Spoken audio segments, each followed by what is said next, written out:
meeting, Mayor and Council, Monday, March 20th, 2017. Can I ask everyone please rise for a moment of silent prayer?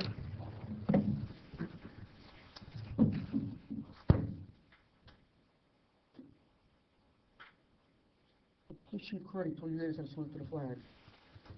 Allegiance to the flag of the United States of America and to the republic for which it stands, one nation, under God, indivisible, with liberty and justice for all.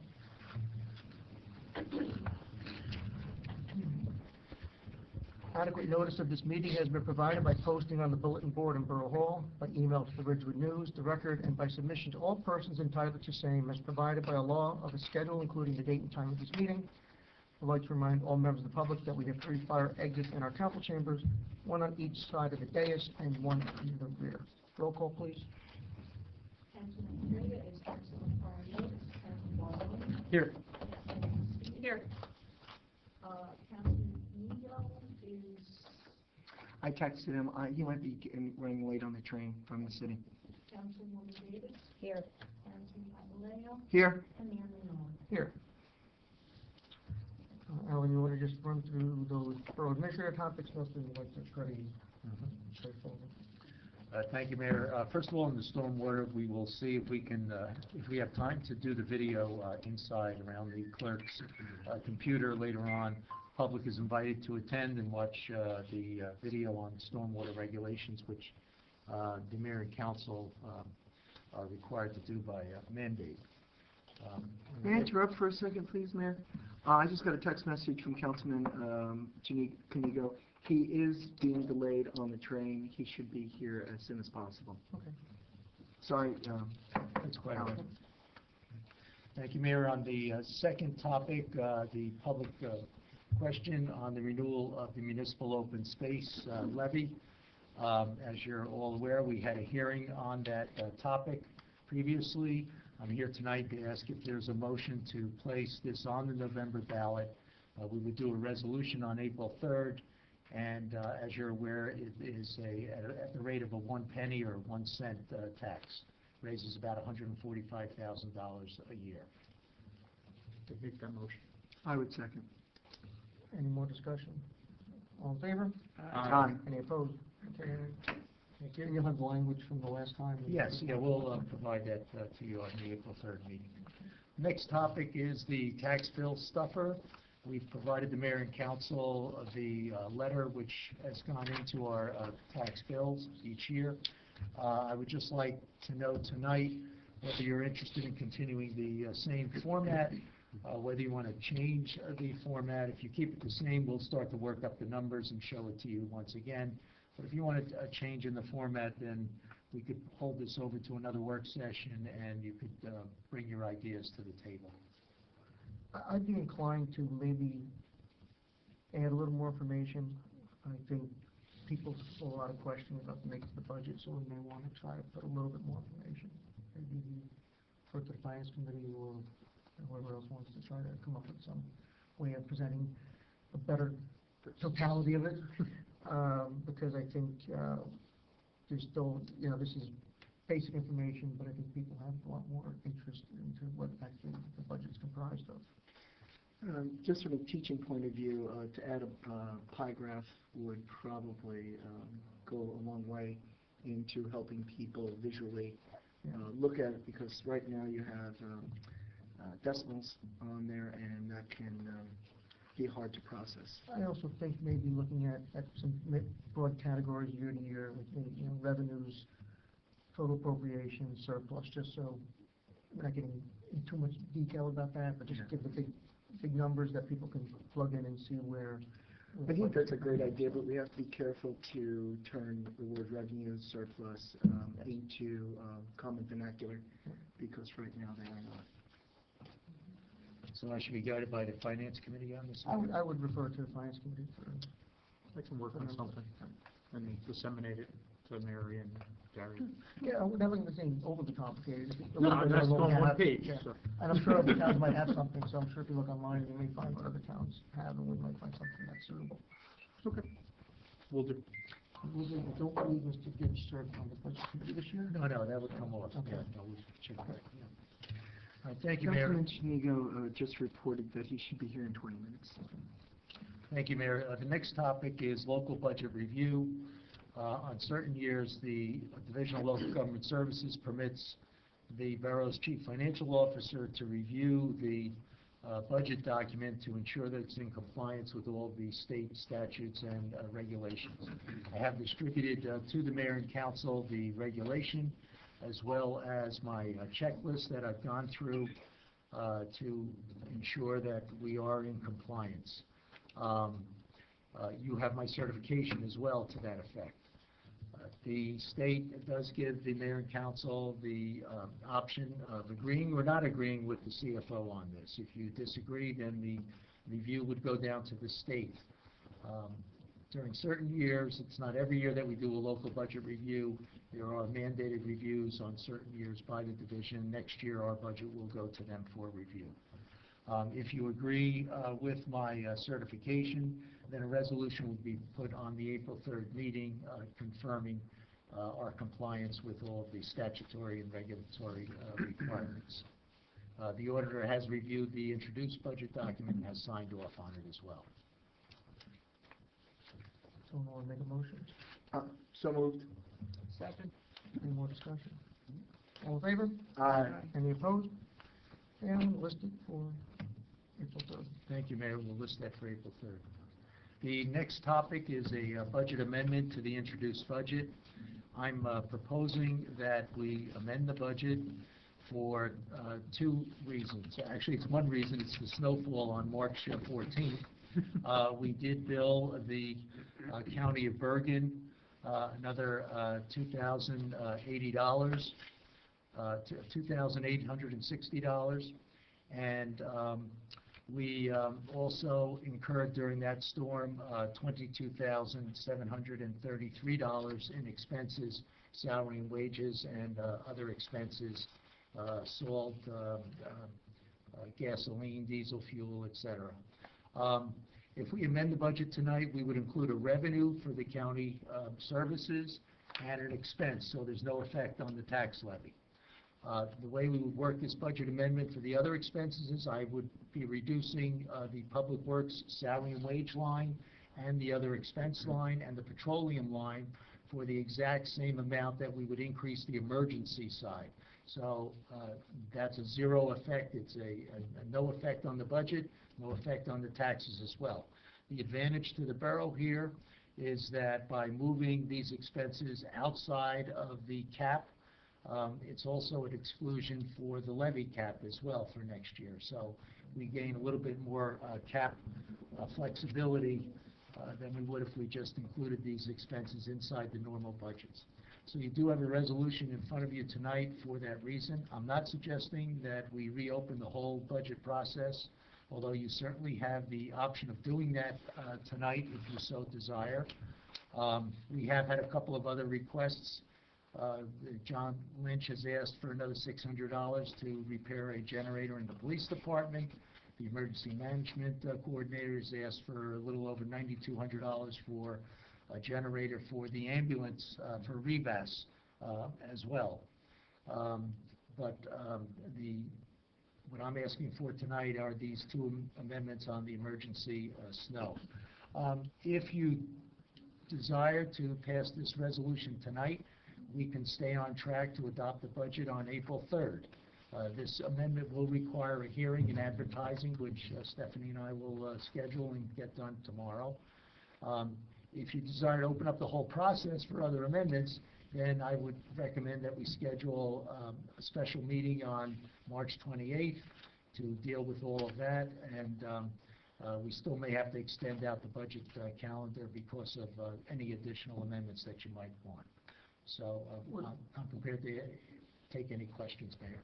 Would we have to open it up to add the $600 for the generator, or would that be able to be used from other existing lines? Well, right now, he has paid it from other lines, so he's absorbed the cost at this point in time. Because I'll speak for myself, is I don't know if we're at this point to consider whether we need a generator at Revis at this point, and I think that was a little bit more study. I don't think we're prepared to put money away at this point.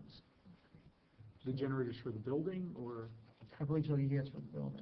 Yeah, I believe they recently had a repair made to that generator, but the emergency management coordinator he got a quote on replacing the generator in kind. This is not coming from Revest, It this is is not- coming No, from. it's coming from emergency management. From emergency Ask for management. it. I'm not saying it's I not something know. we should look in the future, I just don't think Right. we're prepared to do that right now.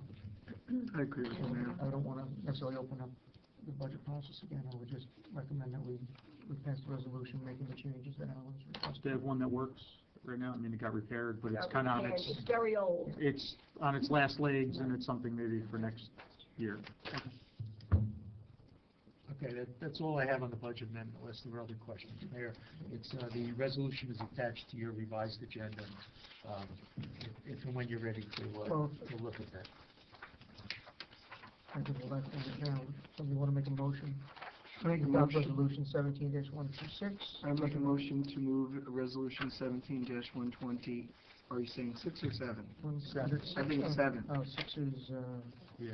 I'm sorry, 7 is the budget amendment. Okay, so I make a motion to move resolution 17-127, amendment to the approved budget of 2017. Net zero impact on the budget. Yes, net zero impact on the budget. Is there a Second. Any more discussion? Roll call, please. Councilman Ballhorn. Yes. Councilwoman Sutton. Councilwoman Davis. Yes. Councilman Papalario. Yes. Approve Alan, so we'll be, so we can act on adopting the budget on April Yes. 3rd. Mayor, the last topic on the Borough Administrator's topics is just a status report on the elected official training. We have had 2 elected officials take the training. It's just a reminder, we've sent out the electronic instructions again to please go in and do your training, provide us with the certificate. Does mean that we can reduce our insurance premium by $250 for each training session. The deadline is May 1st, but, you know, I'll keep it on the agenda in front of everybody until It's about 20 minutes. take care of your training. So I'll encourage everyone to try to get it done as soon as possible. Thank you, Mayor, that's all I have under those topics. Okay. This is the chief critic here, we'll go to item 9 regarding the towing ordinance and the violations. Chief?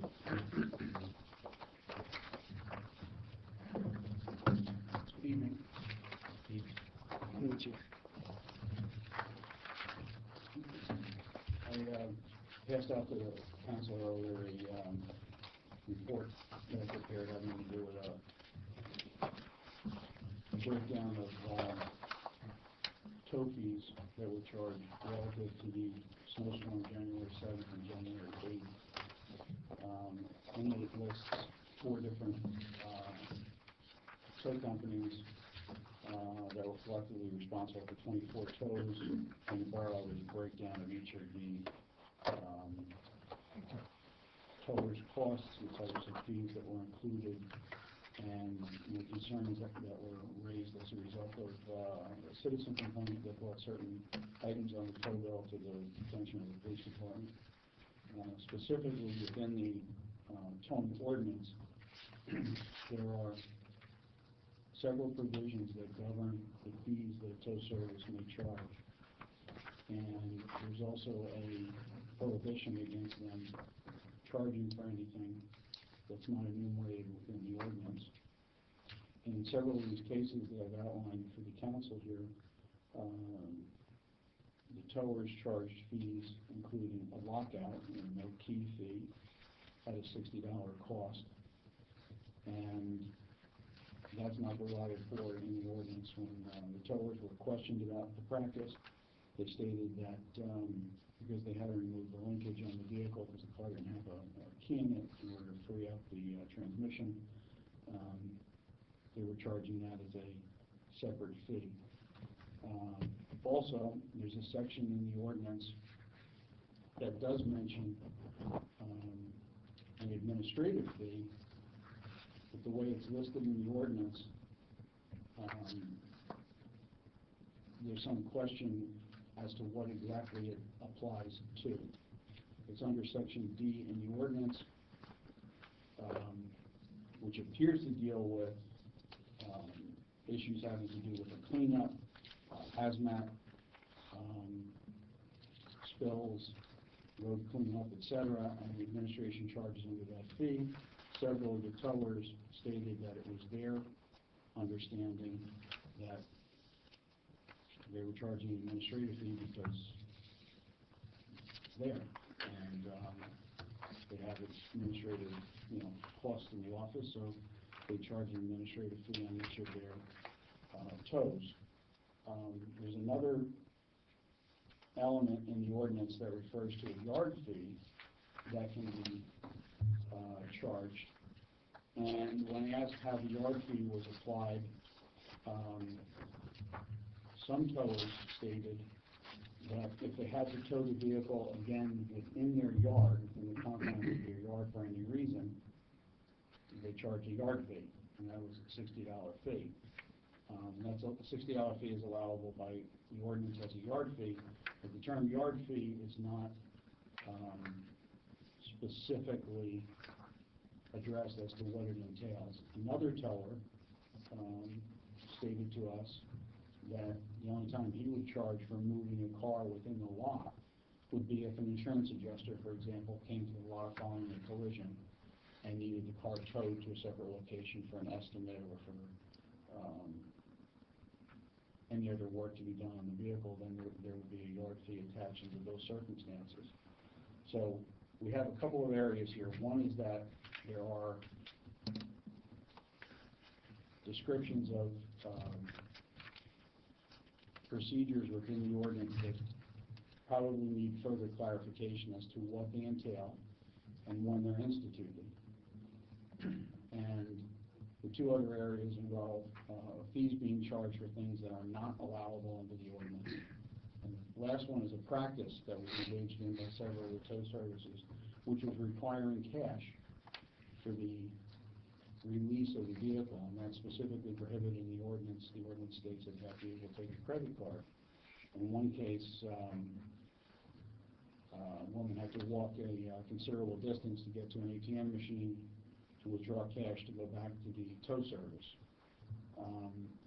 I've broken down in the report that I provided and the entire detailed report, including all of the specific tow bills with the concerns enumerated in greater detail previously provided to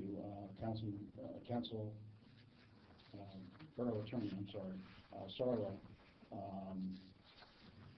for his review.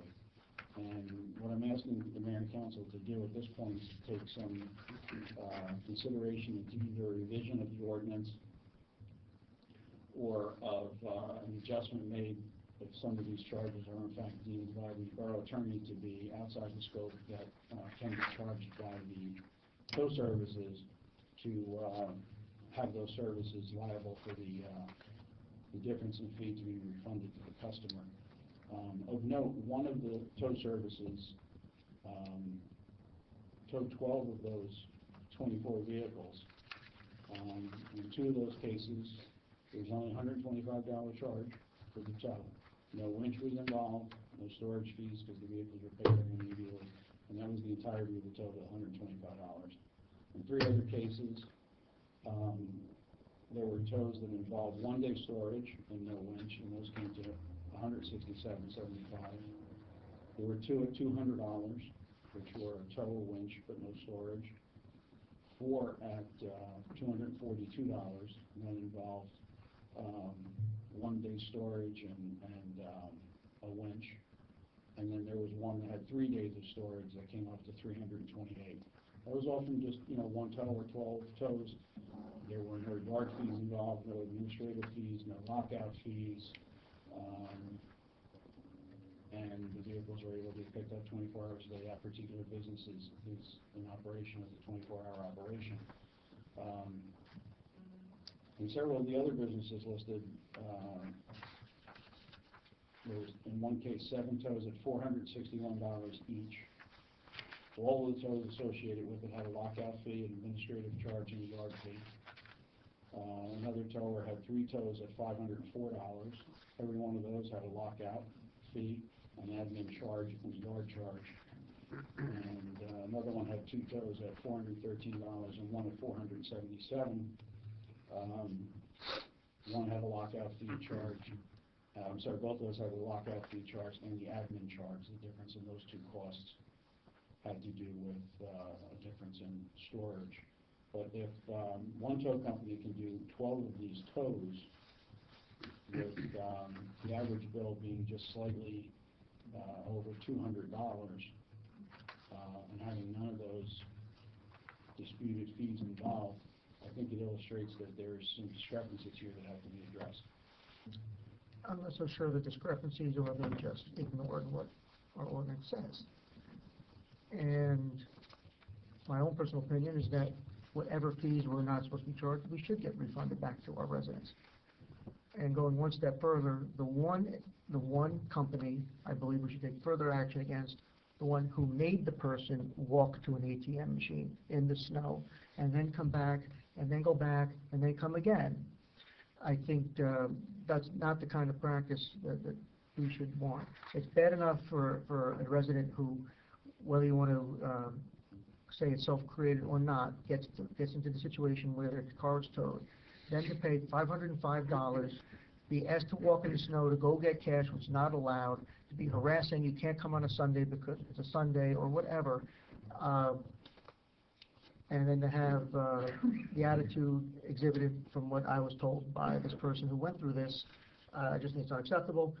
Like you said, there's one company here who seemed to be very fair and billed according to our ordinance. So I don't know how we can necessarily sanction that one particular tower. I know we've done that in the past, and to me that's something I think we should explore a little further. I agree. I agree.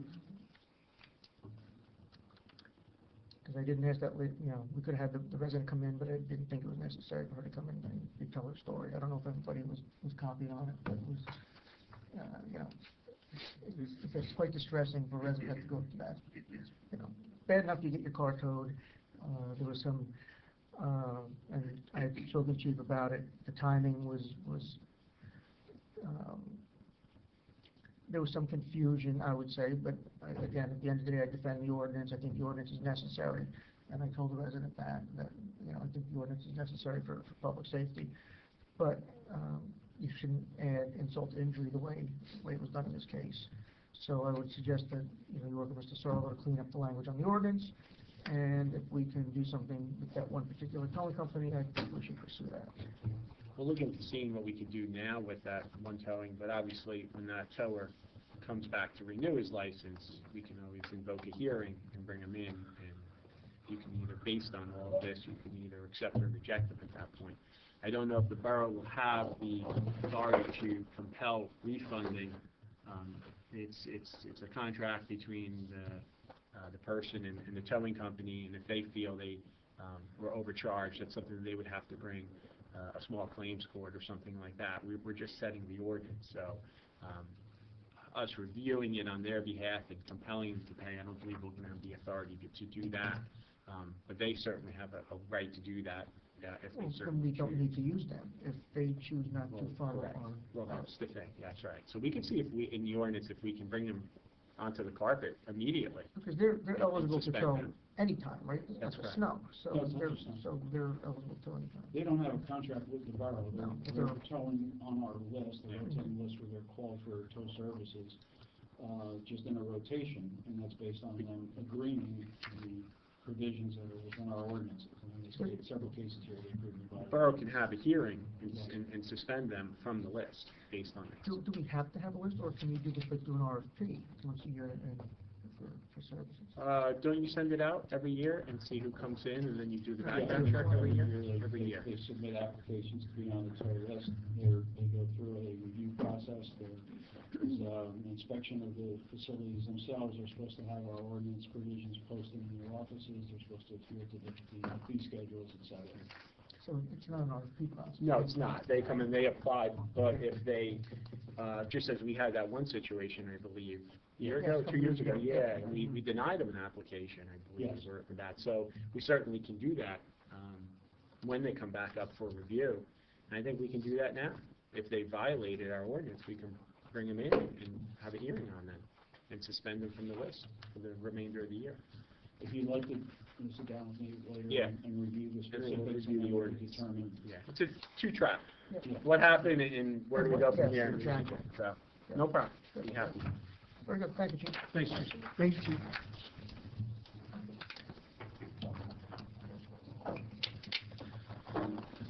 Okay, Alan, let's take care of some, we're gonna go through the straightforward things on the consent agenda. Can you just, item one, change the personnel policy, just wanna just, Yes, it was pointed out to us by our labor attorney that one of our provisions in our personnel policy had a mandatory retirement age for non-essential employees of 70. So this is language to bring us into compliance with the law where we can't mandate the age limit, but it's based on whatever the pension systems require. so that'll be on work session, and we'll put it next council meeting.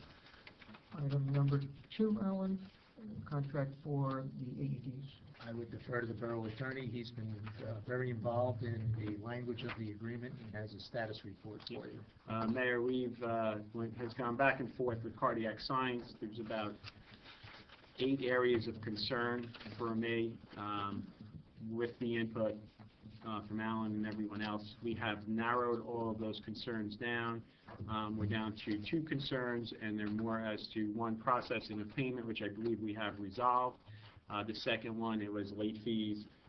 Boroughs always like to object to late fees because you have to approve the resolution and process it if you don't have a meeting and so forth like that.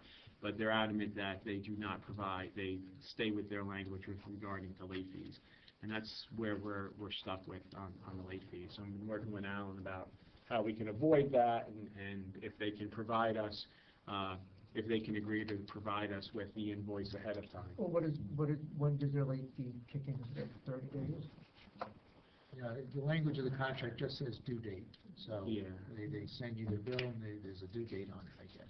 There's Might a, be 30. yeah, there's a grace period. Because I was thinking we would generally be able to process it in 30 days and receive. Yeah, this is I believe, one time a year payment, right, for 3 years now? Yes. Yeah. So then, So you should know it's coming. Yeah. yeah, so it's not like, Yeah. so we're not doing a monthly increment. And they were gonna make some kind of effort to send the invoice Yes. early. Yeah. I don't think That I don't think it's gonna be an issue. Okay. So we're done. I mean, you can approve it tonight. There'll be a resolution the on resolution. for April 3rd. Yeah, that's us approving the contract. They're gonna send us an amended contract with all of my changes, so. And just to confirm, Tom, that the rec commission can go forward with their training for April 6th and get their resolution. Absolutely. I know that the board has approved the locals, we have, so we approved this on the 3rd, Yeah, done. we're good to go. They can start inviting people to that Yeah, training. absolutely. Absolutely. Yeah, I don't see this being an issue.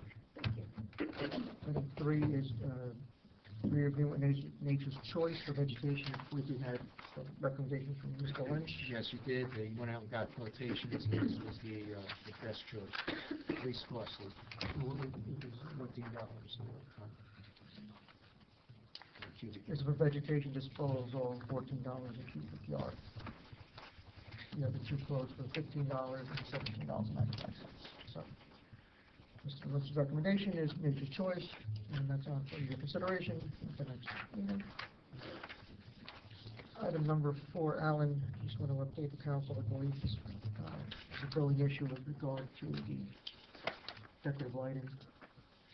Yes, we received notification from the attorney for the Newbridge development, in my mind, the Huffman Cruise redevelopment, rehabilitation. And there's about a $700 bill that they absorbed for the decorative lighting.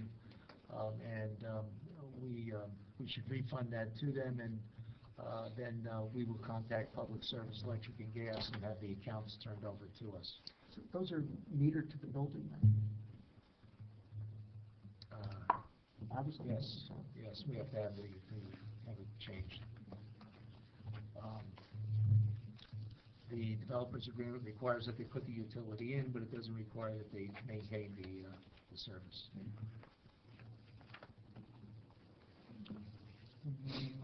Item 7 is just a ministerial agreement for me to sign, so we can use Nixle as a government user.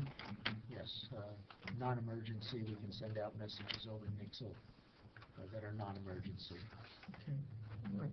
Items 5 and 6, I'm sort of jumping around here, but they both have to do with the community center, so we'll talk about those now, that's okay. And finally, you have a proposal that we received from DMR Architects, and I spoke with Councilman Alfredo, if the board is aware. We're proposing from DMR, and what we're asking them to do is basically firm up our conceptual design, making sure that it becomes a little bit more than conceptual design first, to make sure that we address the need assessment properly, that we're looking at the siting correctly. If we need to engage any of the stakeholders a little bit more, whether it's the library or Shade Tree Commission or other rec commission, other groups, to get some last-minute input on the programming for potential building.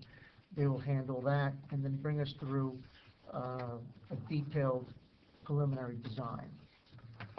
Once that's done, they will help us to roll this out publicly, have some public input, and once we do that, there will actually have to be what we call a capital review before the planning board. They would handle that for us, and then once that's done, they would go to final design. Final design, once we get our bids in, assuming that it's within our allotted budget. We'll go to construction. They would be the construction managers once we got to that point. So the proposal tonight is broken into several sections.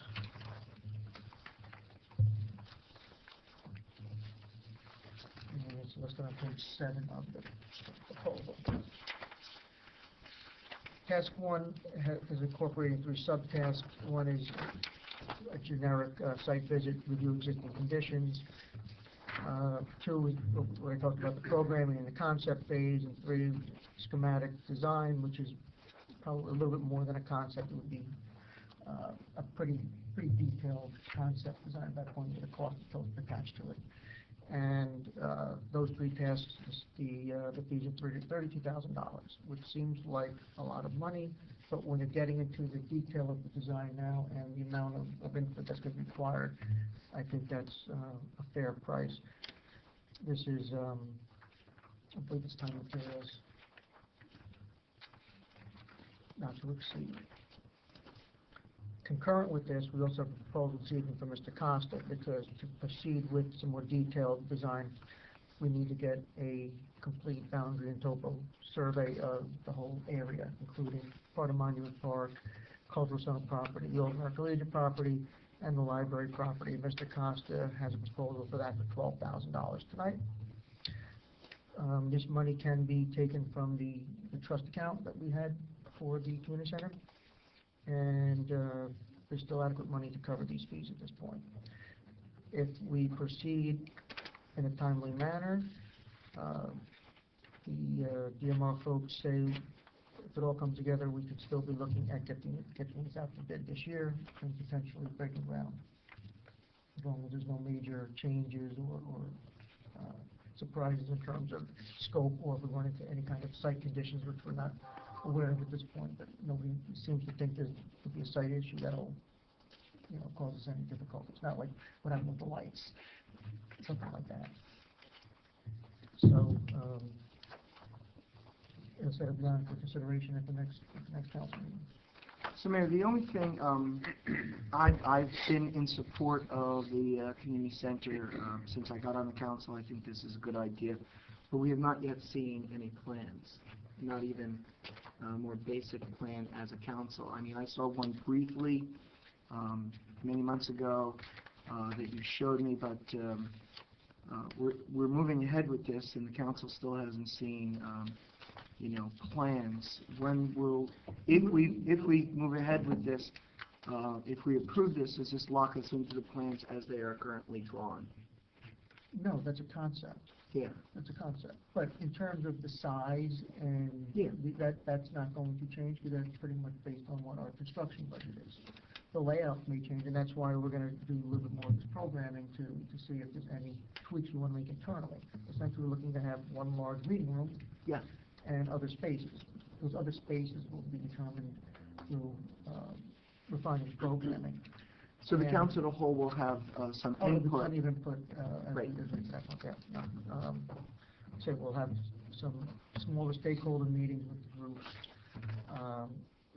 You wanna have a deliberative, thoughtful process. I don't wanna make this. a No, I million don't, different- I don't. And we're going with the assumption that, you know, the concept of building against the library does seem to be the most cost effective and getting the most use for both facilities out of doing this. Without getting too much into the weeds, we have to just be aware, when you do something like that, there may be code issues with the existing library that have to be addressed. So those are the kind of things you have to look out and see whether those are gonna be problematic. And again, we'll talk more with the library about their longer term needs. And so hopefully when we get past phase 2, we'll have a pretty good feeling in terms of the layout, an aesthetic, and most importantly, a firm cost estimate. Good, because one of the things I want to advocate for and continue, that I have been advocating all along, is that we have some sort of outdoor porch or wraparound porch of some type that is covered, that has a multiple access to the indoor space, so that our summer program that the rec runs does not need to be canceled during rainy days, and in fact, that you can run both inside and outside activity on rainy days, so that we can accommodate our young families. That is in there in architect speak. Yeah. It says, they understand the borough desires an assessment of the connectivity of the subject site to the community park across the street. Okay, and That's the way. that it's means written. absolutely nothing, just. No, it means that we want to incorporate the uses for both sides. Okay. You know, we're trying to look at using almost like having a lawn area adjacent to it that's going to be open, and then be able to cross-program with what goes on across and Memorial proper. So that's all in there, and that'll all be subject to the design. Outstanding, thank you. So, to follow that logic then, we've talked as a council about improving pedestrian crossing on Continental from the community center, the library to the park. What you just said will incorporate that as well, not just the community center and the It park. would have to be but how we natural, will- it would have to be a necessary part of that. Okay, because Vito has always insisted that consideration would take place during the construction of this project. So I want to make sure that also doesn't get lost. Yes, nothing has been, there've been no concepts put forward at this point. It depends on ultimately the design and where the, you know, the driveway entrances are located, where the doors are in, you know, those kind of things. So it's certainly something that would be addressed. I don't want to lose you'll have- sight of, we have to move people from those two borough properties safely we- and efficiently. I mean, we had some preliminary conversations with the prior architects in terms of using landscaping as well as the positioning of the driveways, so that people would be less inclined to try and cross Continental instead of using the crosswalk. This would direct people towards that, Because so. if the current concept stays where the current American Legion, that will be grass. You know, so there wouldn't be a driveway there for you know, for kids to want to come across on a bicycle necessarily. Great. But, so that's all preliminary, but obviously that's something that would be an integral part of the plan. I guess just my other follow-up question, if I could, is you're obviously familiar with this outfit, DMR, and have they done other projects similar to this? They've done numerous similar, and we actually have their qualifications. I Yes, didn't print didn't them all get a out chance to. because they were colored, and I didn't want to, but if anybody wants them, it was too big to email, it was 27 megs or whatever. But, Stephanie has the hard copies, and we can, and if you want to bring in the principals in, we can certainly bring the principals in. Mayor, they have a website. Yeah, Yes. Obviously, They're actually working on a similar I think building. I could with much- remember hearing that at one point. if there's any interaction that you would need legally with this firm, and there's really none unless you want the contract reviewed, I'd have to recuse myself. the family member that's vice president and general counsel there. So, I mean, I don't have to recuse myself from the entire project, but any interaction with them, I would have to. DMR, they're eminently qualified to do this kind of a project. They're working on a similar build. You know, ours admittedly is quite modest, and most firms deal with bigger kind of facilities, but they certainly have the expertise, they have the vision. If you look at some of their designs, you'll find, I find their architecture very traditional. I think it'll suit, you know, they'll be able to make it match with the look of River Edge in the library, and you know, they do work for many municipalities. Right now, they're doing all the redevelopment work in Hackensack also, so. Okay, great. Mr. Mayor, on that same subject, if I might, just a question. Have we as a council, have we reached out to the library director or the board for input? Yeah. Because they've asked me several times about what's going on. This process has been going on for 5 years, and everybody's had their opportunity to, we've had surveys, we've had, you know, informal meetings, but I say part of the finalizing will be a review with different Well, they seem stakeholders. to be in the dark, frankly. Well, I mean, I that's would what I'm being told. I would respectfully disagree, because we've been talking about this since 2010. And in fact, I ran in 2010 with this exact same concept that we're talking about now. So everything we've looked at, we've been going since 2010, the concept that with Councilman Papala was Wendell. talking about. Yes, that's been the concept. Yeah. And the library, they're a stakeholder, like the other groups, and said when we do the final programming, we'll be touching base with them again and making sure that all their questions are answered, all their concerns are addressed. And we don't want, you want consensus on a project like this. Sure. We don't need, not even consent, we want broad consensus, because otherwise it's not going to work. And that's been the way we've been trying to approach it, for, you know, not make it piecemeal, not make it political, not make it one group against the other, because that's a recipe for disaster and for failure. So, I think we're, you know, just moves us light years ahead and actually makes this as close to reality as we've been in the past 5 years. Good. 7 years.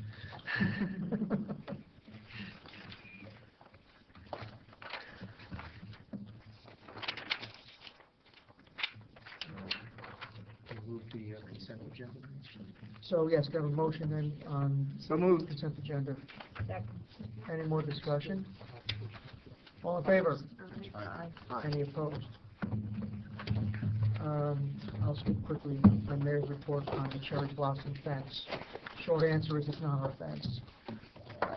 After all this came up about removing it, I went back to the original plan and I looked at the survey of the property and confirmed that the fence is actually at least 2 or 3 feet onto the border of that property. I've made a communication to the board president, who spoke with the superintendent, making them aware of that. They were supposed to be meeting today with Mr. Lyons. He's been out on medical leave. He was supposed to be back today, and they were going to discuss what they want to do with it. And it's in their hands now. I believe, Mayor, that Councilman Alfreda is going to be also in touch with them. He has some feelings about the fence, and I think his liaison will reach out to them and be having some conversations too. At least he conveyed that to them. All right, discussion topics. I believe Councilwoman Davis, you need to leave at 8 o'clock. The community center.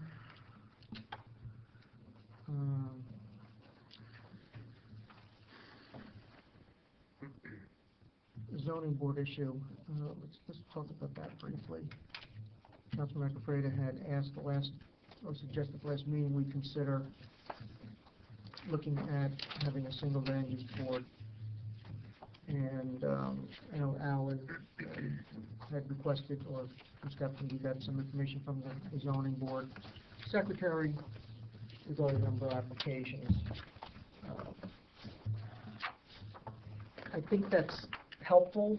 I don't know if that's illustrative or even a reason why you would or would not do something like this, because we all know that one year you might have 1 or 2 applications, and next year you can have 15, so to say that past history is predictive of future, you don't know that. But I think there are certain significant efficiencies that would be accomplished by doing this. And right now, you know, we have Nicole Florio, who works as zoning board secretary, planning board secretary, and she also works for tax assessor. So she's actually with 3 departments. So if you did have a single land use board, Nicole would just be dealing with 1 chairperson now instead of 2, 1 attorney instead of 2, 13 board members instead of 22. There'd be 1 agenda.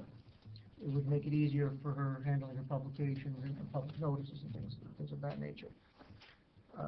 The recording secretary would just have to would be 2 meetings rather than 3. And again, preparing 1 set of minutes to a common standard for 1 board. This would allow us the opportunity to come up with, and we've been working on this, although we haven't advanced on it, a more simplified and, for lack of a better term, professional application package. Our forms there's a lot to be desired in terms of the way our checklists are developed and the way we handle applications in general. I also think that this will promote better planning in the borough, because now the planning board would be looking at those zoning applications, and I think the planning board then would be making a direct analysis and direct comparison as to whether these applications are consistent with the master plan. I think it would lead us to decide whether it would make it more obvious to the planning board if there are areas of the zoning ordinance that would be necessary to be changed.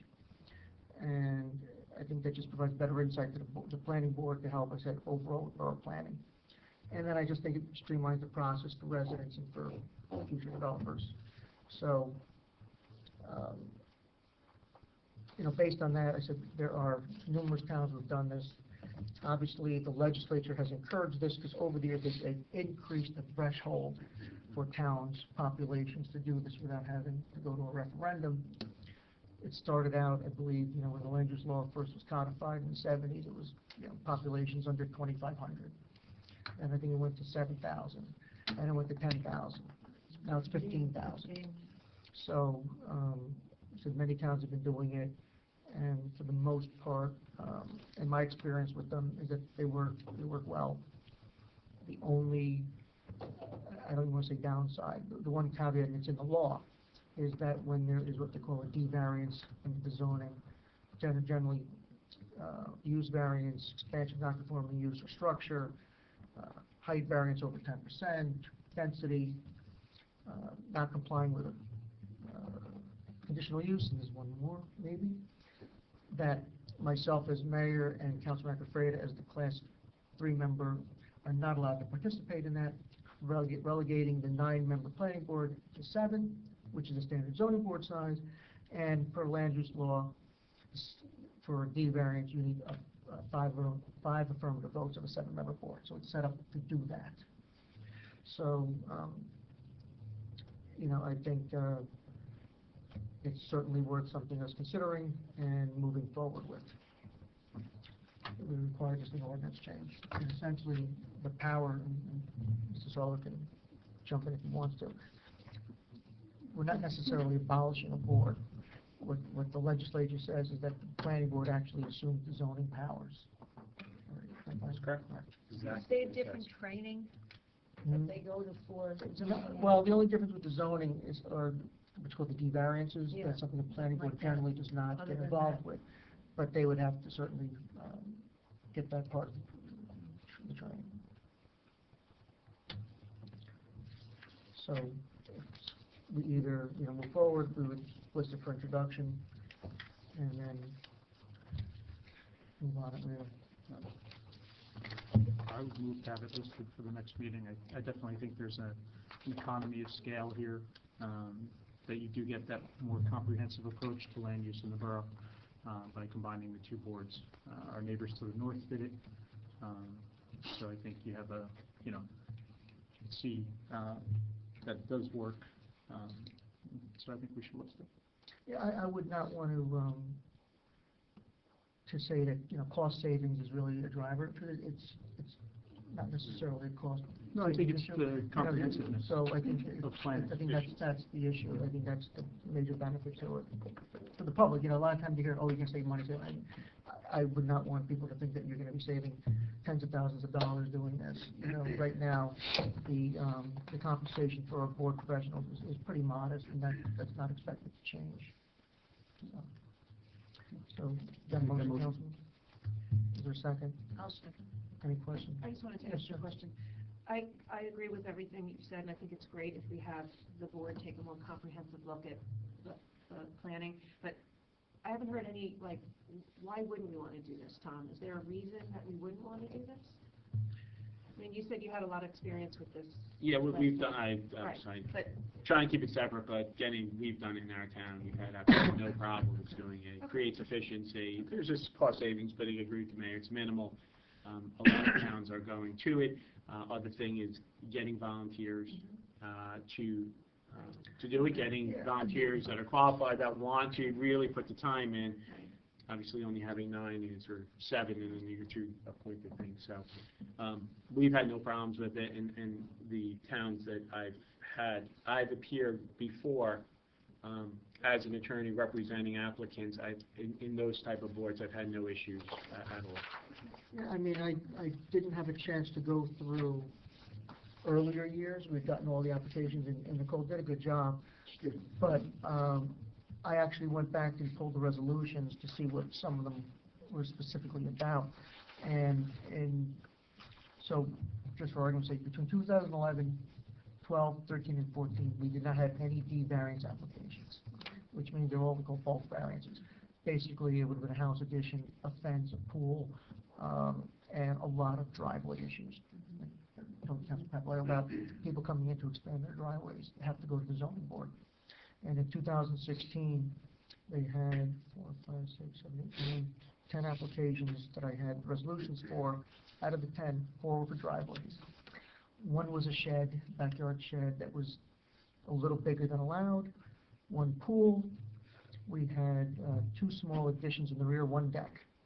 1 kitchen expansion, and we had 2 significant, what I call significant applications. One was a tear-down house which was rebuilt, and it required a D variance on height. Why, I don't know, but they had to get a D variance on height.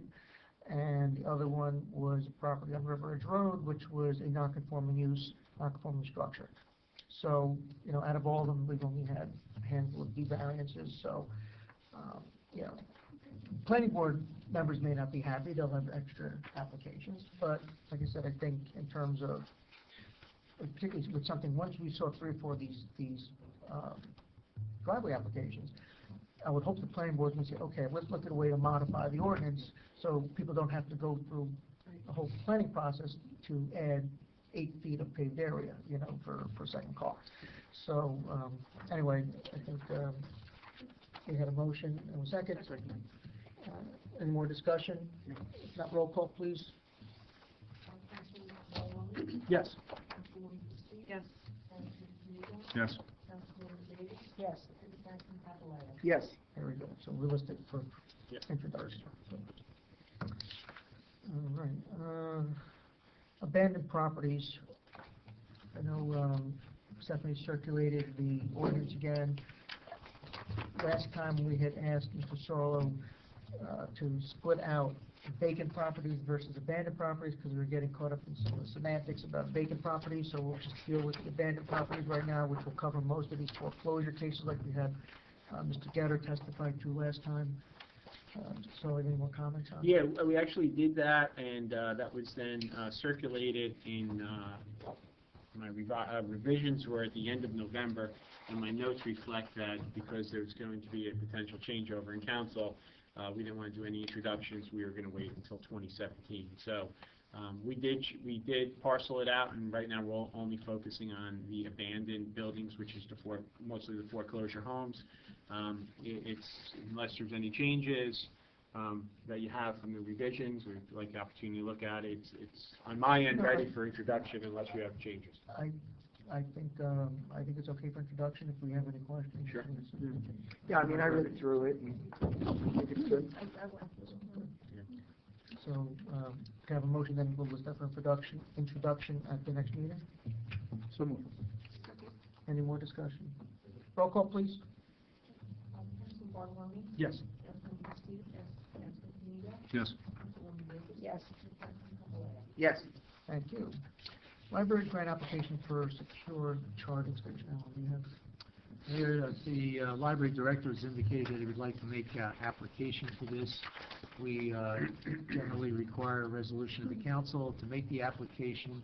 He's also provided information to you on any additional costs. It doesn't seem like there's anything of significance, and this would be a service to the general public to allow them to place their units into this charging station. It's secure and, have it recharged. He says it basically plugs into an outlet and, it's not much maintenance. So I'd like to just get authority to put the resolution on the next meeting so that he can make the application. Are we okay with that? Well, I think it's a great idea, but my concern is this, if we move ahead, and I believe we will be moving ahead this year with the community center, charging station would have to be moved again. Is that an issue? I don't mind. Usually they're pretty mobile. I've been going to a class down in Rutgers, they had one in the hallway, and it just plugs in. I think it's. Okay, then I'm great. If it's something like that, like I'm thinking. I've seen them at conventions and all, we Yeah. always put them up there, pretty So much. I think that. I just didn't know, Yeah. and from what I had read, I wasn't certain that that would be something we would want to postpone. But if that's not a Yeah, I problem, think then I'm we should be supportive. okay. It goes into a standard outlet, I believe not so, like, yeah. It's like, like basically like, the one I saw. dryer outlet or Basically, something it's, for it's a stanchion that has a shelf on it with different connections, and so it must just plug right into regular outlets. I don't know what kind of amperage it draws, but they don't draw that much amperage. No, it's amazing, actually, your phone and stuff does not require that much electricity to actually charge. So we just need a motion to put that on the consent agenda for next. So moved. Second. All in favor? Aye. Thank you, Mayor. I don't think we require much, we'll talk about the tattoo parlors. I think this is premature. Right now, it's not a permitted use under our zoning. So if it's not a permitted use, I don't see a need to address something that's not permitted at this point. If in the future it becomes necessary, I think then we address it. But to do it beforehand, before we have a need to, I don't see a rationale. That's my personal feeling on it. I would find it questionable for us creating the fees for something that we don't permit. That seems to be problematic. It's sort of a nuance of the zoning code that it's not prohibited, but it's not permitted. So, it's interesting, but all the redevelopment plans we have make it a prohibited use for some reason. That, and there's a couple other things, which I thought was kind of interesting, but obviously none of us were here when that was done. But, I said, I just think it's something we would just address in the future if there's a need to. Any other discussion on it? No.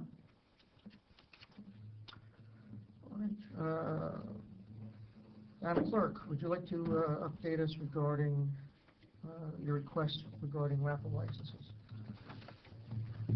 There are the majority of municipalities right now, the issuing authority is the clerk. It's just easier for me to sign the findings and determinations versus having the application or a resolution be done and then waiting for the meeting date and then sending it out to legalize games of chance, because it's a 15 business day wait once an application is sent out to them. So it's just a question of hopefully an application coming in with enough time. Like now we have one that I just sent out with, they're having Roosevelt. June 1. I can do it. What's everyone? We'll talk about that one later. But Tonight with, I think that one's, it's very simple, it's just a 50/50. Yeah, it's just a 50/50 plain rip-off tickets, but there are other ones where there's an issue with the printer, and I can't release because again, it's, the application comes in, I have to make sure everything is done correctly, a letter goes out to the police department, I have to wait for them to run whatever background checks or to see if there's any type of issues with the group or wherever they're having it. Then once that comes back, the resolution comes before mayor and council.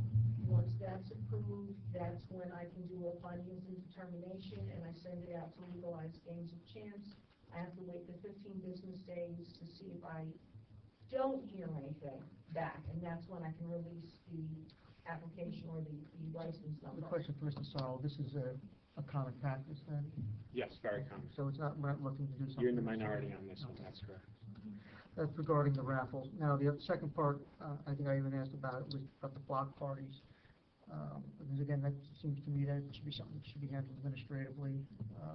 And is that something that would be able to be handled or not?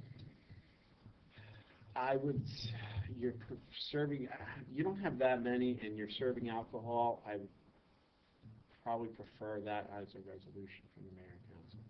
Even though the police are reviewing it and we have standards? I think it's a matter of preference. There's also an appeal. Yeah, No, I'm just, I mean- as far as the process goes, there's also an Right. appeal process. If someone, I'm certainly deferring to your. Do you get a lot of these or? Maybe a dozen a year. Sounds like a lot. Right? Are they often People last have them. minute? Are they often last minute? Yeah, well, that's what I was saying. You have to do Yeah, a we special, But try, we could put it in there and amend it and see if it works. Because I think as long as there's, I'm comfortable there's an appeal process, that if someone disagrees with the clerk issuing something or with a question, you could certainly appeal to mayor and council to review it or. It's a matter of preference, that's fine. So we'll change both ordinances? Yeah, I think, so Have as long her as the there's, issuing authority. I think as long as there's some kind of an appeal process, I think, because the public has to be able to know that they can come to mayor and council if there's a concern or an issue. Okay. Everybody okay with that? So you'll- Yes, I'll draft both ordinances for amendment. I'll make that motion to list it. Okay, second. any more discussion? All in favor? Aye. Done quickly, we'll have another one on for, a lot of public hearings. And call that one the Bastide Rule. Yeah, right, exactly. But I must have done something really bad. I must have done something really, really bad that year. Thank you for giving us. Hackensack Avenue parking lot. This is the lot we created on the borough property, at the corner of Hackensack Avenue and Grand. And I guess somebody had approached Mr. DeRosa, one of the commercial vehicle owners who was now issued a summons by him to not have parking in a driveway. And looking if there was a way we would entertain allowing overnight parking over there. And so we can talk about it, think about it. To me, it's probably the best place you can do it. It's not going to affect any residents. It's on its own, and we would, get a little bit of revenue out of it. But, I think we'd have to come up with some guidelines and some, the only thing I'm concerned about is the timing, because if somebody has a commuter space, I think usually they start at 5 a.m. So trying to get them out by 5, that's the only area I think there might be some conflict. I'm sure we could find the right way to get it to work. Actually, Mayor, this is something I probably want the police department to, speak to, because when you have overnight parking, you can have many, I would worry about nefarious uses of a lot. The lot would have to be very... They'd have to get permits. It wouldn't be open. Well, no, I mean, if people know that cars can be there overnight, they might stop by for different sort of liaisons and,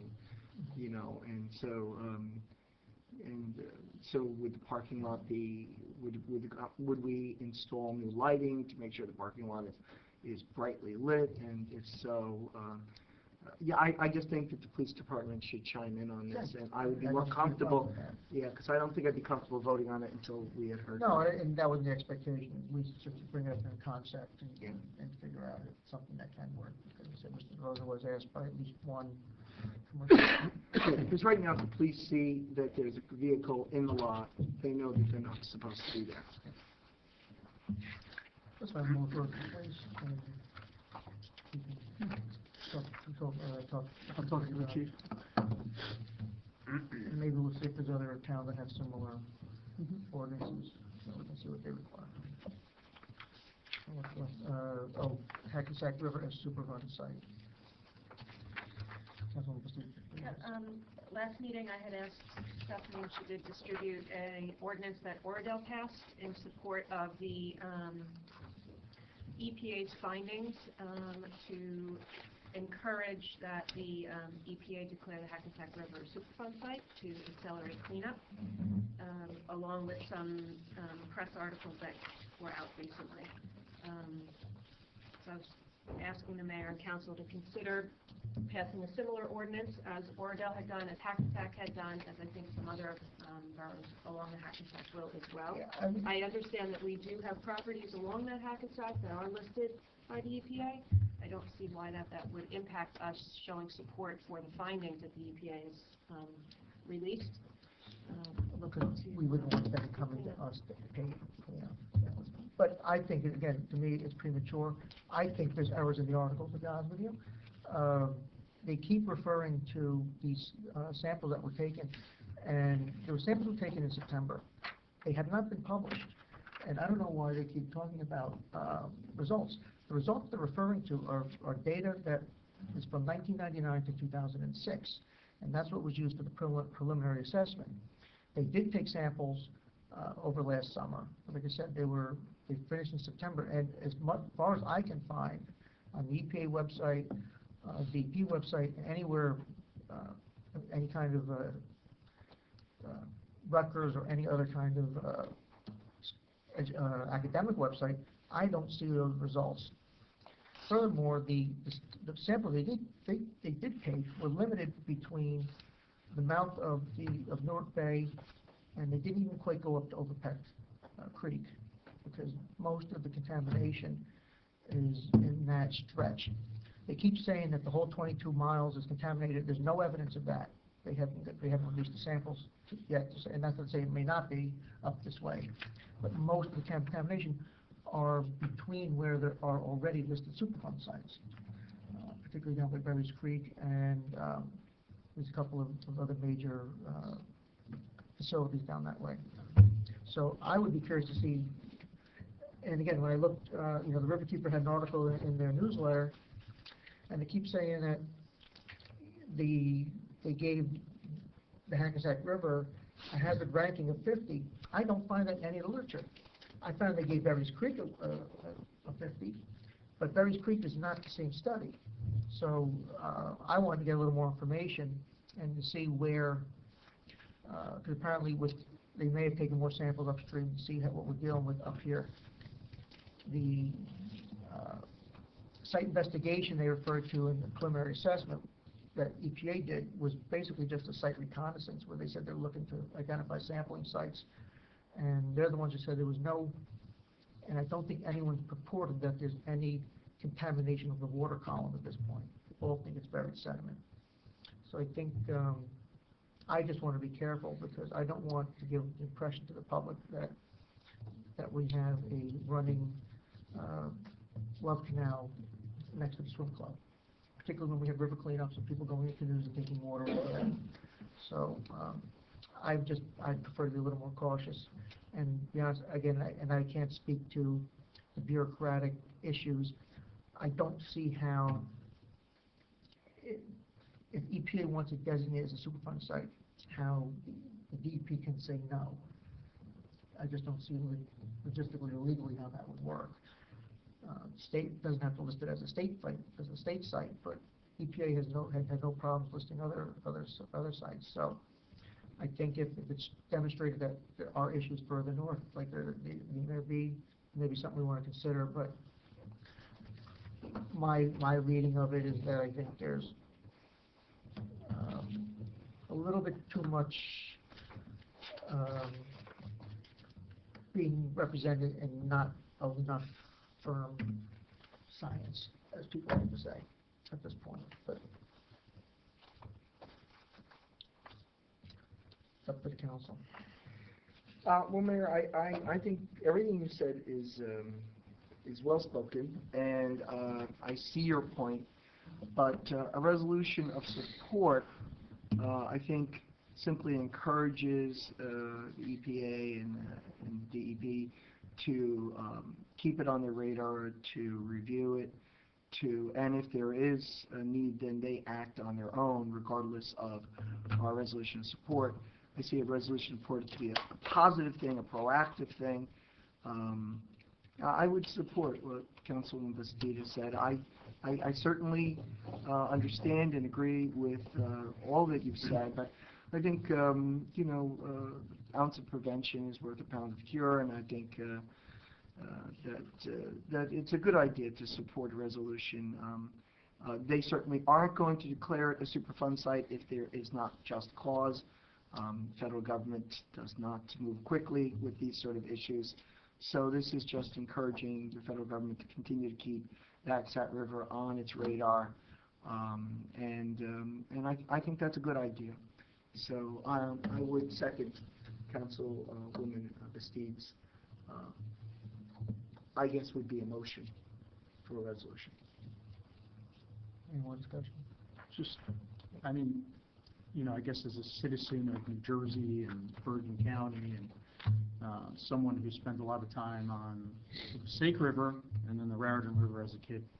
I was on a crew team in high school. I didn't actually swim the Pacific River. I certainly enjoy rivers and streams and lakes.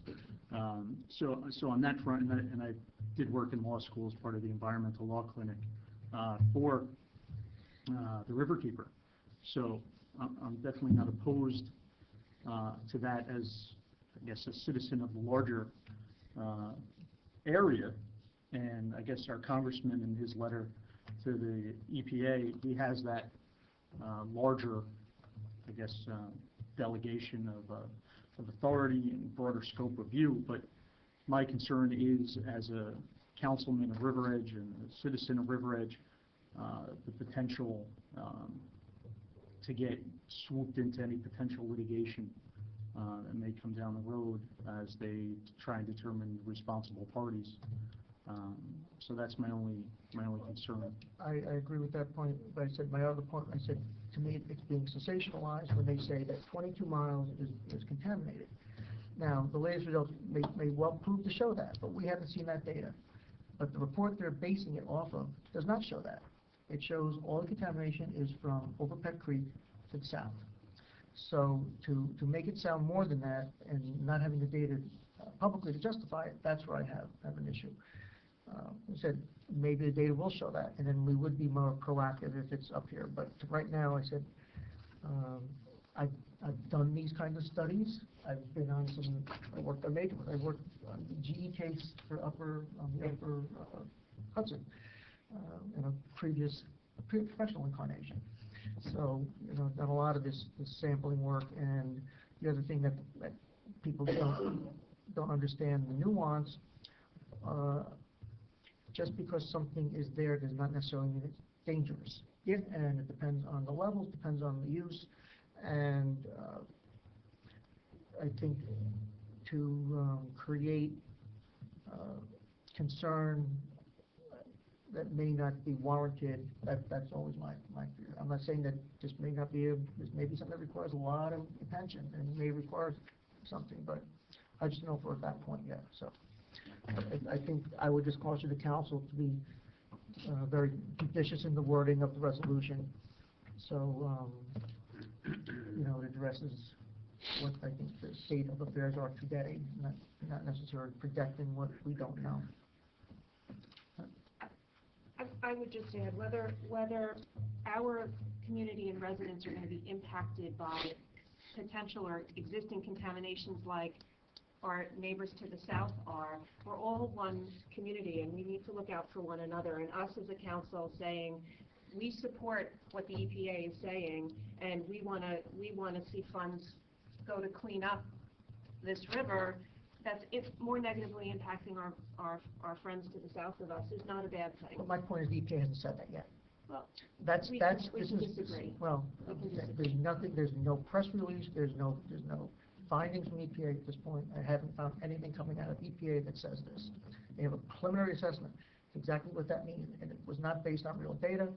They subsequently did that, and I'm sure if that supports their preliminary assessment, then that will be released, but they have not done that at this point, so, and I don't know where people are getting their information, because it's not publicly available. If the congressman, either the congressman have it, if the Riverkeeper has it, send it to us. I'd like to, I'd be interested to see it, because as I said, it's something I professionally find interesting, so, Like I said, my only concern is that later on down the road, because it's not,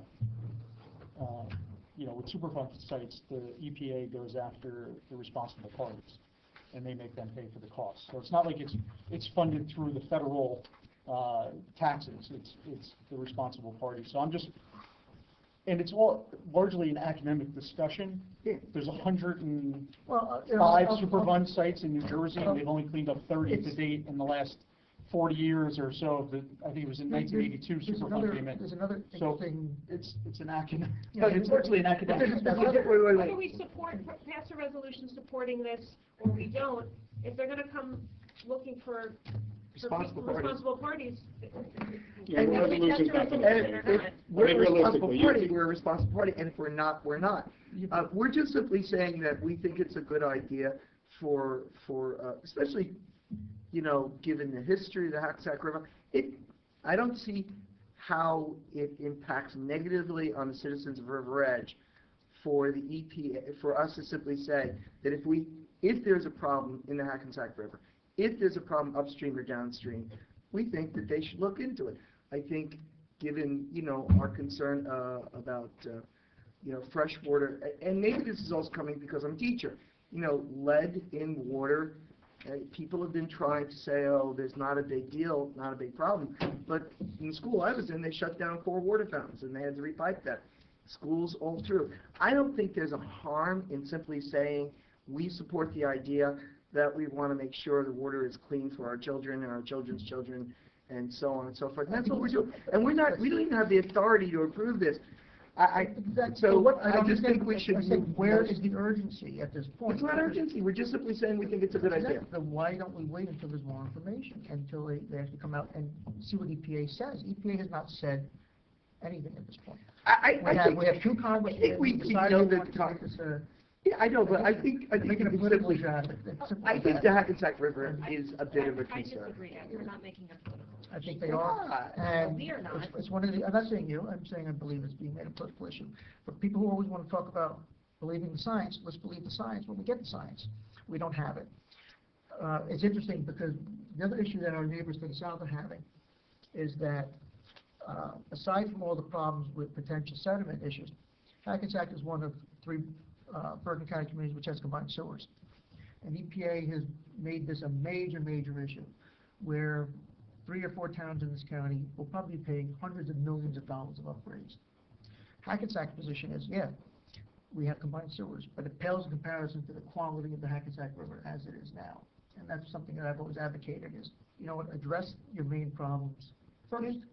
So if contamination of, industrial contamination is your main issue, sure, that should be addressed first, and not force towns to spend hundreds of millions of dollars doing something which would have a marginal, I'm not saying would not have an environmental benefit in and of itself, but marginal, and then you have to put in context with what your receiving water is now. All I'm saying is that, as it stands now, there's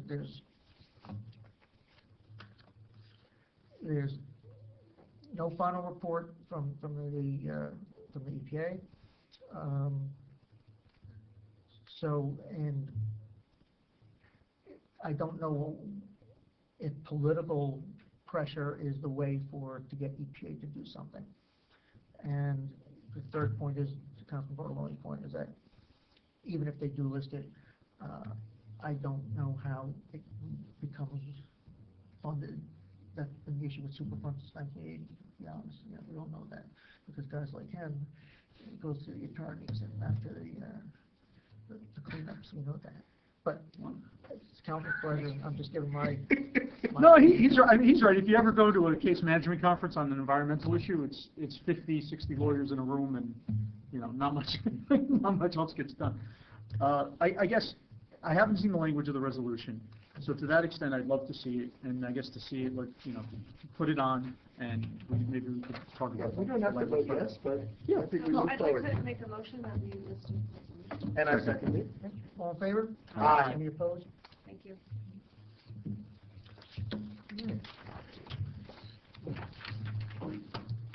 That's the diciest one, no, we're doing paper.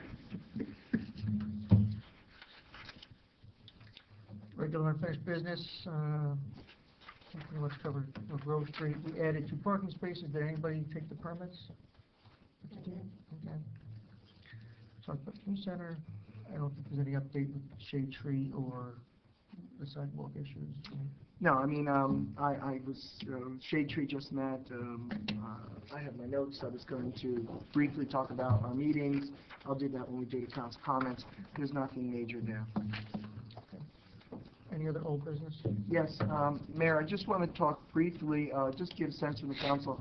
I think our Christmas, not Christmas, I apologize, our holiday snowflake lighting along Kindermack and Main, I think was a big plus. Just wondering if the council has any opinion about, did we leave it up too long? Did we not leave it up long enough? The lighting. I think the lighting it was great to extend it because it's really winter lighting. I misspoke when I said a holiday. It's not a holiday. It's more of a winter lighting, and I think a lot of people liked it. I did hear a few people who expressed some concern about it coming down, but I think they were thinking of it as holiday lighting. I didn't know if the council had any opinion, because right now, beautification and DPW, both of which I'm liaison to, are basically making that decision on when it comes down. I don't think it came down too early or too late, but I thought some feedback. I agree. I think things like the tree and other decorations, you want those down in a timely fashion after the holiday, which we do. And like I told John Lynch every year, there's no mandated time. It's based on the weather, and it's based on his availability of his men. And if people are not happy that it takes an extra week or so, well, I frankly, that's the way it's going to be. Because if we have, 15-degree weather the week after New Year's, and there's no imperative for John to make his men take those things down. I thought it was nice to keep them up a little bit at the holiday season too. So, and with the exception of the ones down at Newbridge Landing, they don't cost us anything because they're on unmetered poles. So we pay the tariff flat rate no matter whether we use 1 light or 1,000 lights on it. So it's not an issue of frivolous spending taxpayers' money. I'd look closely. I'd like to review what the situation is down at Newbridge, because we'd have to look at the cost to see whether it's cheaper to have those continue to be metered and we pay the bills, or switch them to be unmetered and just pay the flat tariff. That's minimal. There's only a few of them affected. So I think I don't have a problem keeping them up a little longer. Whatever we decide that's can be up to beautification, or if the council wants to come up with a time frame, I think that's appropriate. Well, right now we're leaving it to beautification and DPW to their best judgment given the weather and everything else, and it worked this year, and I was thinking that we can leave it that way for now. Yes, I only had one snarky email about it, so it's not so bad. Yeah. One of many other various issues. Said explain to the gentleman, again, exactly what I said, it's basically the points we just made, so I hope that satisfied that person. And Michelle, I think if you have anything else to add, I think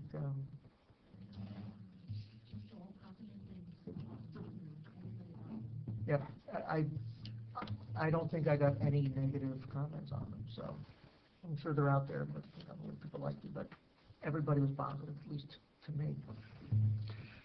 No more finished business. Any new business? Payment of bills? Councilman Bartoloni, would like to introduce Resolution 17126. Sure. Thank you, Mayor. Whereas vouchers for the payment of goods and services rendered to the Borough of River Edge have been received, and whereas each bill has been checked by the receiving department, approved by the Chief Financial Officer and Borough Clerk, and reviewed by the 3 members of the Finance Committee, now therefore be it resolved that bills as listed now be confirmed for payment from the appropriate funds as follows. Current account, $177,618.63. Capital account, $63,901.71. Recreation account, $1,832.60. Open space account, $82,731. Trust other account, $5,005. Trust other developers account, $1,071.25. So moved. Is there a second? Second. All in favor? Aye. Any opposed? All right.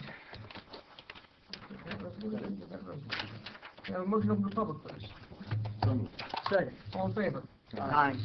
Anybody from the public have any questions, want to make any comments? Yes, Mr. Zembis.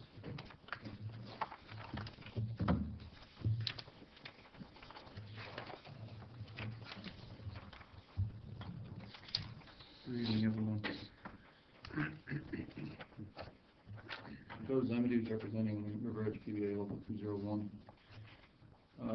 I'm back again this time to further discuss a previous vote. At the February 21st, 2017 meeting, there was a vote on Resolution 17-88, which extended the list for promotion to sergeant in the police department for an additional 3 months. PBA already went on the record at previous meetings stating our opinion is that the list should have been let to expire. At the February 21st, 2017 meeting, Superior Officer Association President Kurt Wilhelm wanted to speak to this but was asked to stand down by Council President Papaleo, who was chairing the meeting at the time, because it did not pertain specifically to the ordinance on the table of organization of the police department. He was told there would be another opportunity to speak during the meeting, but unfortunately the time to speak was after the resolution was already voted on, so we're here tonight. I wanted to take your time to review a few key elements. Throughout my tenure with the River Edge Police Department, I have seen multiple promotional lists been made, and the respective protocol has been used. Throughout this tenure, no list has ever been extended past the year it went into effect, plus 1 additional year. Not a new hire list, not a sergeant's list, not a lieutenant's list. In this particular case, it has been approved for an additional 3 months, and the PBA would like to know why now. What's the exception, and what makes this different? I'd like to discuss the usage of past practice. Whenever the PBA has a concern about a policy that has been handed down from the Chief of Police, it goes to a grievance hearing in front of the Borough Administrator, Alan. The Borough Administrator relies on past practice to decide what decisions should be made. If for whatever reason the Borough Administrator does not make a decision, the Public Employee Relations Commission, better known as PERC, will decide, and many times they also rely on past practice. In the 9 years I have been a police officer with this department, never has a list been extended past the 1-year extension mark. This would be past practice. As an example, when Sergeant Abadi was next up on the list in August of 2012, Patrolman Abadi at the time went to the chief specifically to ask him for an additional extension. He asked for the extension due to the fact that Lieutenant Kern had made it known he was going to retire in August of 2013. Therefore, his space would have been freed up. He was told by the chief it could not be extended because a new member had become eligible. That member was Dennis Griffith. In this case, in March of 2016, the list was up for renewal, and Daniel Lee was eligible. I'd like to note that Dan Lee was eligible prior to the test being given, just not at the time of certification of who would be eligible. In sticking with past practice, though, of 1 extension, the list was extended for 1 year. Fast forward to March of 2017. Not only has Daniel Lee been eligible, but during this time period, both Renata Sanchez and Anthony Roman have become eligible as well. On February 21st, 2017, this mayor and council decided to part ways from past practice and decided to extend the promotional list past the additional year extension for an additional 3 months. Again, the PBA would like to know why. Why now? What's the exception? And what makes this different? If the decision was not based on past practice, how was it made? We are also under the impression that based on the failing of Ordinance 17-4, the Police Department Table of Organization Ordinance, there's not even a spot for the sergeant to be filled. So why now? As with anything that seeks to get passed, approved, or voted on within the borough, the issue of cost is an important factor. The cost of the test for the number of members that would be eligible to take the new test is $2,100 in total. I think this is an important clarification to make because I left the previous meeting when cost was discussed thinking that each test that was distributed to each member would cost $2,000. That would be upwards of $16,000 to give the test. That's not the case. It's $2,100 as a total cost for up to 10 participants to take the test. Additional participants would raise the cost approximately $600 to $700. Other than the cost to take the test, there's no mandatory cost that the borough must pay for out-of-pocket to go through the process. And based on the promotional policy ordinance, the way it's written, the borough is not even required to give a written test. The PBA understands the mayor and council puts great weight into the chief's opinion on these matters or decisions as he is the chief of police of this town. As the River Edge PBA Local 201 Union President, I want to make mention to the mayor and council that our membership now stands at 24. Including the chief, we would be at 25. The membership includes members with rank, specifically 2 lieutenants who each have 29 years of service to the River Edge Police Department, 5 sergeants with upwards of 100 years of combined service to the River Edge Police Department. The majority of our membership agreed with the failing of Ordinance 17-4 and also feel strongly the promotional list should have expired. We feel it imperative that the mayor and council consider the PBA's position and our opinion on these matters just as critically as they do when they consider the chief's, as the PBA is encompassing of the many years of experience that the members have. There is one word the membership of River Edge PBA Local 201 is looking for from this department and the mayor and council. It's consistency. When there is consistency in the way things are administered and the way tasks are executed, and most importantly, when there is consistency in the way promotions are handled, it will make for a lot less questions, a lot less uncertainty, and certainly much smaller chance for potential liability. Speaking on behalf of PBA Local 201, we appreciate you taking the time to listen, and once again, we hope we can move toward an amicable solution. Thank you, Mr. Evans.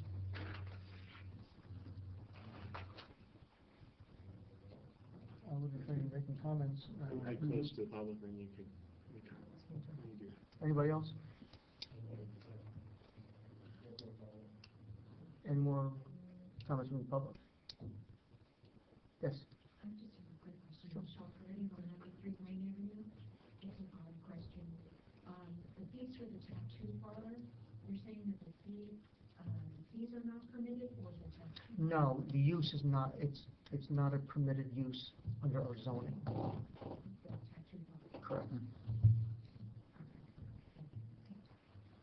The way if you actually ever look at our zoning ordinance, it's kind of, I don't want to say unusual, but it's not common where we have very specific permitted uses. And it says basically if it's not permitted, then it's deemed not permitted. Sometimes you'll see ordinances might actually have prohibited uses. We don't have that. So it's just the way our ordinance was structured. It doesn't mean that you couldn't do it, you'd have to appeal to the zoning board for use variance. Any more comments from the public? Seeing none, close to the public, please. So moved. Second. All in favor? Aye. Yeah, I'm not going to comment on Mr. Zimmerman at this point if there's legal. No, you wait till after public's closed, then you can make comment. But there's no legal. Well, It's a policy or procedure that, there's no someone legal from council issue. wants to make comments, they certainly can respond. Yeah. I'm not prohibiting anyone from making comments if you so choose. I mean, just because they're all, you got half the department here. May as well say something to them. Honestly, I don't know what the council's planning on doing.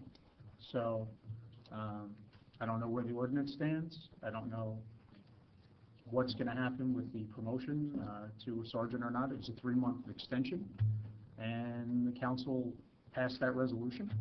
And we'll have to wait to see whether or not any action is done within those 3 months.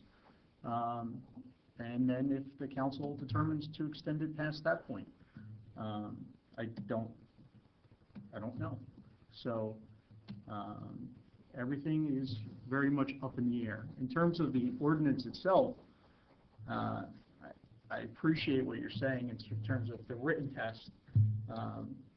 And I guess just as you talked about past practice, it's my understanding that the past practice, and the ordinance includes this, is that there's a psychological assessment included as well. And while, yes, the ordinance says may, it doesn't say shall, my understanding is that the past practice does include that psychological assessment specifically to determine whether or not the candidate has the emotional or mental condition, any emotional or mental condition which might adversely affect the performance of supervisory law enforcement duties. So there's two components. There's a written test and there's a psychological assessment.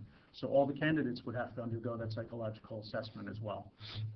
So there is that additional cost. It's not just the written test. There is that additional cost, which the council has not budgeted for. You were here, you heard about the budget. There's no money in this budget for any type of psychological testing or written testing, regardless of the cost. So I think maybe that's why the council extended the list. It's because there's no budget for that. I don't think it was ever considered. So I don't know if that's the answer you want, but I think that's why maybe the list was extended, is because there's no money in the budget to undergo any type of testing, psychological, written, or otherwise. That's right. And, yeah, sure. Motion to reopen. So moved. Second. All in favor? Thank you. Thank you. I think just to clarify the point there, that you're making, Councilman Bordelon, and I appreciate that on the vote last time, you said if it wasn't going to move forward, that the list should die at that point. And I was stand by that. If So- no action is going to be taken by the council, right. the list should die. So I appreciate that, and again, if the argument that you're gonna lean on is the past practice, then it should be across the board on everything. If you're gonna lean on it for the psychological aspect, if you're gonna lean on it for the written aspect, then it should be for the length of time that the test is good for. And the only other piece that I'll comment to, as far as the psychological exam goes, is that I know from attending the mayor and council meetings last time, the council, after initially approving the psychological assessment, then tried to go back and rescind that aspect of the testing procedure, at which time, discussion ensued after it had gotten, I don't know that it made it to getting passed, but discussion had ensued, and then it ended up getting pulled off the table, but there was a discussion about not doing the psychological component on the last sergeant's exam. So just to add some context to your comments, and just to, if we're going to lean on it for one thing, then it should be leaned on across the board. So, thank you, Mayor. You're welcome. I think to the council's point that, motion to close the public. So moved. Second. All in favor? Aye. And Joe, just to the councilman's point, is that you heard no discussion tonight from the council, so obviously there's been no discussion on how to proceed at this point. So I think that's where we are tonight. I think Yeah, go ahead. I'm not. the concern is just that what's the change, and there's nobody that's giving an answer to that Well, question. with all due respect, I don't know if we have an answer for that, or if necessarily an answer has to be proffered this evening. I think that if the ordinance doesn't prohibit something, if past practice is one thing, and I'm just speaking for myself, that, circumstances can change. I was not involved with that process, as you're aware. So I don't know what went into discussions, and I said, we'll see where things go forward, and we'll just have to address it one step at a time. Just again, like I said, I don't know where the ordinance stands, what's going to happen, if anything, and it's my opinion that if nothing happens, the list should not be extended after that 3 months, and it dies. So that's, it may just reach a natural death on its own, and I don't know, like 60 days. I mean, it's already been 30 days, so it may just reach a natural death in 60 days. As I sit here tonight, I honestly can't tell you what the council thinks, where anything's going, what's going to happen. So I don't know. So just to finish up the comments, I think, I believe that it was extended, I know I made that motion, so that we could deal with one issue, which was the table of organization, separate from any issue of a need to act because the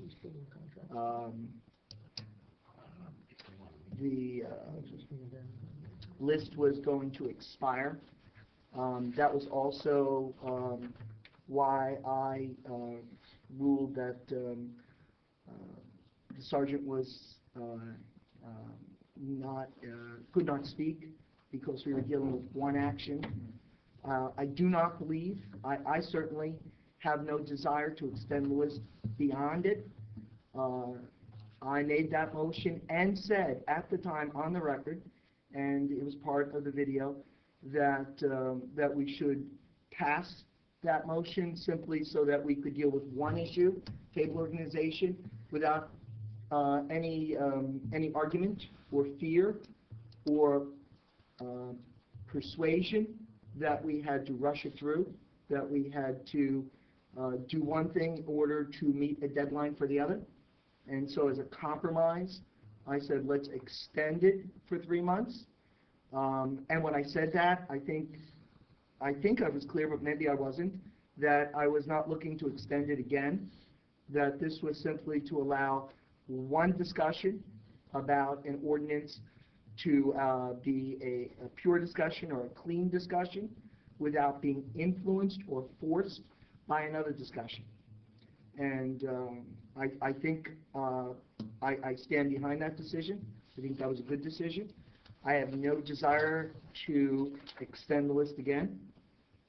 I don't know what's going to happen with the table of organization, but I'd like to say again on the record that as soon as it failed, I moved for a consideration of a table organization that would simply add the administrative sergeant's position for the council to consider.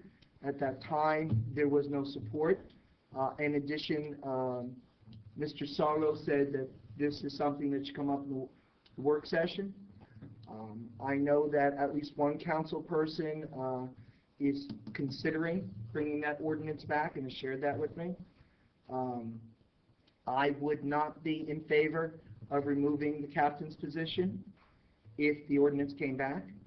I would be in favor in adding the sergeant's position, but as I said multiple times on the record, just because the sergeant position, the administrative sergeant position was added, does not mean that I would vote necessarily to fill it. I think a table of organization, again, as I'm on the record saying, is just that. It gives flexibility to the council and to fill a position if a need arises. I'm not yet fully convinced, and I've said this also privately and publicly, that the administrative sergeant position is fully justified. And that's the function of a table organization. It gives us a limit to how many officers we can have, and it gives us the flexibility that if there's a need, we should fill it. So I don't know if that fully answers your question, but that's been my consistent position. And that's the end of my comments. Thank you, Mayor. Any other comments? Seeing none, a motion to adjourn, please. So moved. Second. All in favor? Aye. We're going to do stormwater for Alan quickly.